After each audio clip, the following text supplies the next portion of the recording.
Dear students, अस्सलाम वालेकुम। आज हम केमिस्ट्री फर्स्ट ईयर से टेक्स्ट बुक बोर्ड के चैप्टर 2 से एक टॉपिक पढ़ेंगे, defects of Bohr atomic model. Atomic structure की काफ़ी डिटेल से हमने डेरिवेशंस जो है वो स्टार्ट की, radius, frequency, wave number, energy. अब देखें, जो बोहर ने अपना मॉडल सजेस्ट किया उसमें कुछ जो है वो प्रॉब्लम्स थी। जो प्रॉब्लम्स हैं साइंटिस्ट ने जो है उनको आगे जाके पॉइंट आउट किया और उन्हें हम उन पॉइंट्स को आज हम defects of Bohr's atomic model में डिस्कस करेंगे।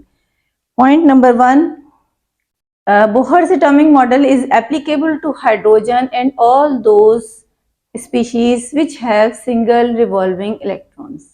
मीन्स के जितनी भी यहाँ पर हाइड्रोजन की जो स्पेक्ट्रम और जितनी जो radius, frequency, energy, wave number जो भी हमने डेरिवेशन ड्राइव की वो सब हाइड्रोजन पर थी। और हाइड्रोजन की स्पेशलिटी क्या है कि हाइड्रोजन जो है उसके आउटर मोस्ट शेल में ओनली 1 इलेक्ट्रॉन है। तो जो बोहर के जितने भी जो पॉइंट्स हैं और जो भी डेरिवेशन है वो एप्लीकेबल है for all those species which have single revolving electron. देखिए, हाइड्रोजन के तो आउटर मोस्ट शेल में ओनली 1 इलेक्ट्रॉन है। अब हीलियम जो है इसका atomic number 2, atomic mass 4, 2 proton, 2 neutron और ये 2 इलेक्ट्रॉन्स है। अब अगर हीलियम इस फॉर्म में हो तो अब देखिए ये सिंगल इलेक्ट्रॉन नहीं है। अब ये जो है वो मल्टी न्यूक्लिएटेड है, मल्टी इलेक्ट्रॉन है।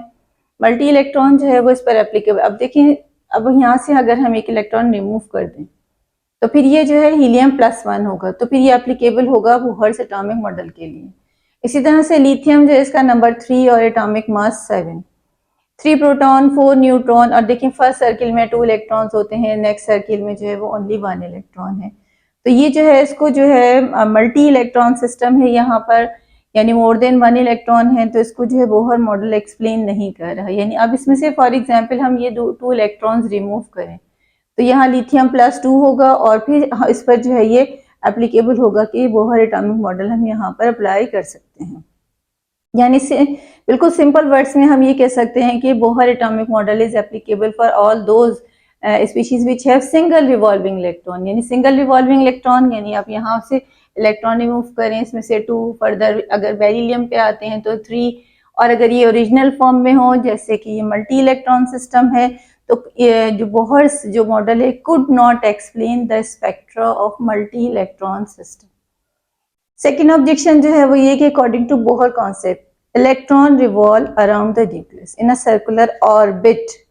अब ऑर्बिट की जो शेप है वो along x axis and Y axis है, ठीक है। तो इलेक्ट्रॉन जो है इस तरह से सर्कुलर पाथवे में मूव कर रहा है। तो सर्कुलर पाथवे में जब इलेक्ट्रॉन मूव करता है तो वो देखिए 2 डायमेंशन जो है उसमें मूव कर रहे हैं, यानी X axis Y. Every point जो यहाँ पर अगर हम इसमें से कंसिडर करते हैं तो ये मूवमेंट जो है उसकी 2 डायमेंशन है।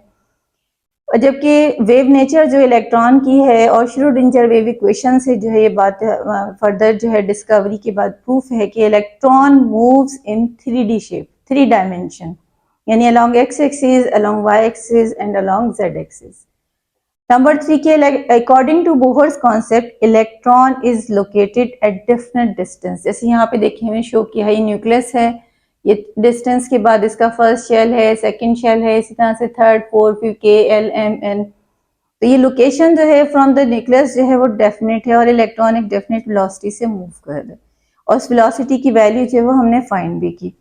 अब देखिए यही पॉइंट जो है वो हाइजेनबर्ग अनसर्टेनिटी प्रिंसिपल से प्रूफ नहीं होता। कि हाइजेनबर्ग अनसर्टेनिटी प्रिंसिपल क्या था कि if we are able to locate the exact position of electron then we are unable to locate the exact momentum of electron. ठीक है, अगर वेलोसिटी फाइंड कर सकते हैं, we are unable to locate the position of electron. ठीक है, तो अगर पोजीशन फाइंड करते हैं तो मोमेंटम विल बी अनसर्टेनिटी। तो यहाँ पर ये पॉइंट भी थोड़ा सा कंफ्यूजिंग हो गया कि अब अगर हम बोहर्स कॉन्सेप्ट देखते हैं तो इलेक्ट्रॉन की लोकेशन डेफिनेट है, डिस्टेंस है, एनर्जी लेवल्स हैं और वहाँ पे एक डेफिनेट वेलोसिटी है।